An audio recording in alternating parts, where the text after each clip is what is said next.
Hello and a warm welcome from the beautiful island of Cyprus, specifically Peru Place. I'm Peru and I'm glad to greet you.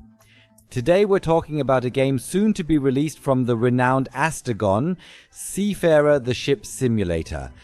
That means there's now some competition for ships at sea and we'll look at the whole situation. Unfortunately, I don't have much information yet as it seems I didn't get into the beta program. It is genuinely quite a disappointment indeed. I have collected as much information as I was able to discover for the present moment, and I would recommend that we begin with the trailer. Let us examine it presently, and subsequently I will share all the information we have accumulated about the game thus far. Let's begin and relish the experience.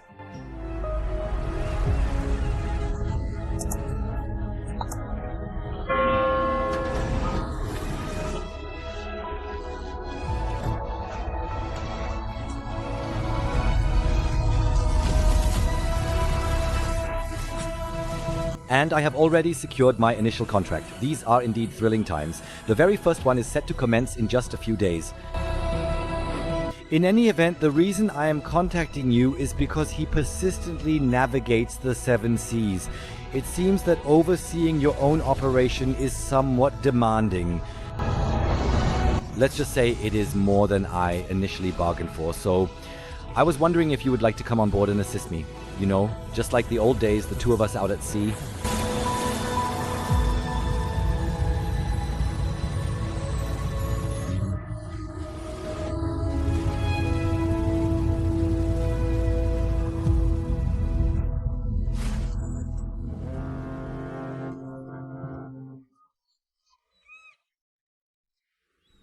Yes, here at the end once again, beautiful, breathtakingly beautiful images in the trailer of Seafarer the Ship Simulator from Astragon.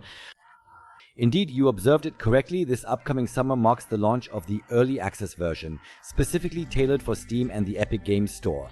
The complete release is anticipated for the year 2026.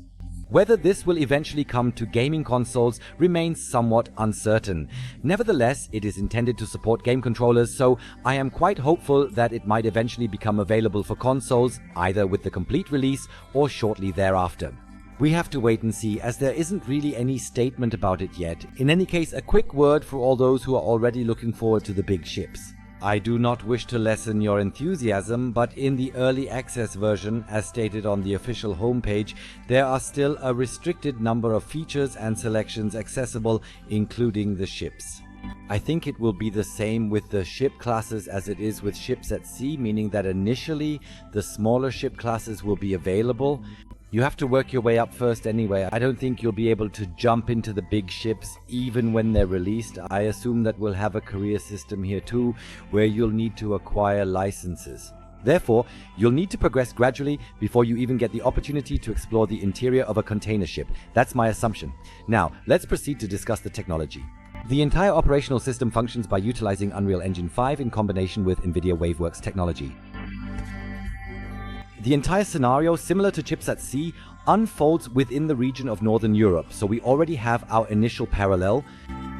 I suppose we are navigating around the Scandinavian region once more. I'm not completely certain, but I have that particular feeling. I am unsure why they are so focused on Northern Europe at this time. They could have opted for the Atlantic Ocean as well. I have no idea, so we'll have to remain a bit surprised. Thus, there is no precise location provided. Let's delve directly into the similarities. I've already commenced with the comparisons to ships at sea, which I've observed somewhat in the trailer. As I said, just like in ships at sea, there are different ship classes here. We've seen sea rescue, and we've also seen how fires are extinguished here. We are aware of that from ships at sea as well. Cargo, transportation. I believe I noticed a passenger ship puttering around somewhere. I'm uncertain if that will be playable at this point. Additionally, there exists an expansive open world featuring a career mode, which implies that you visit various ports, accept assignments, and subsequently commence your tasks.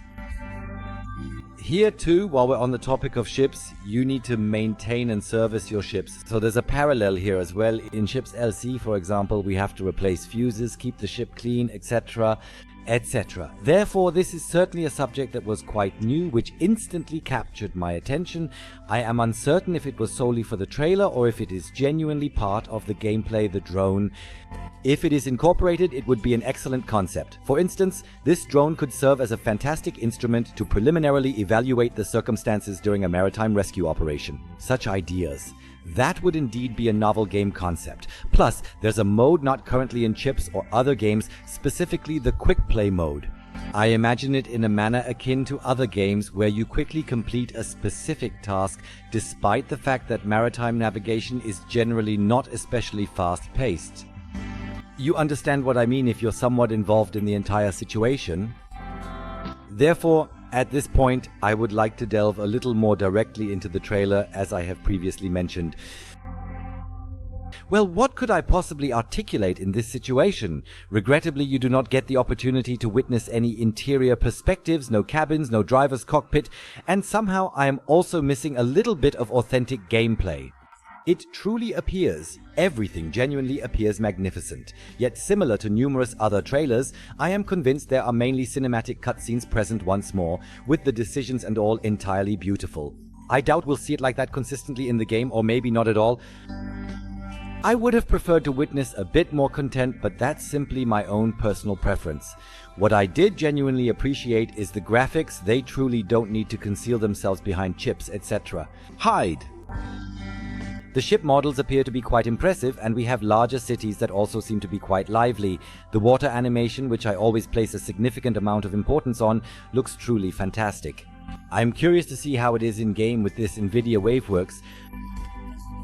That already seemed to be quite impressive. Therefore, if it genuinely appears like that within the gameplay, then it is indeed remarkably impressive. And when we have observed, also here in the trailer, these fire scenes, one could say this blaze is not merely a minor fire like in Chip's Etsy, although we did extinguish some smaller fires there as well. Let us closely observe how the situation unfolds with significant fires. Nonetheless, this already appeared to be quite impressive indeed, and I must admit I genuinely appreciated it. Therefore, overall, that is essentially the information I currently have to convey to you. Overall, I am naturally quite intrigued. Nevertheless, I also noticed numerous similarities. It aligns up to approximately 80% with what we already possess with chips based on the information we currently have. And of course, we will continue to follow both. We are already right in the middle of Chips at Sea. As I said, if you are interested in the topic and haven't seen it yet, feel free to check it out.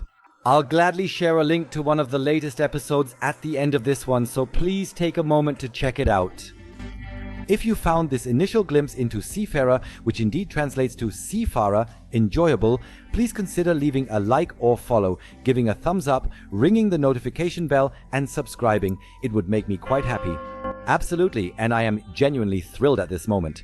Once the release date is officially determined, I may reach out once more, contingent upon whether additional information becomes accessible. At that point, we will conduct a more thorough exploration into this game.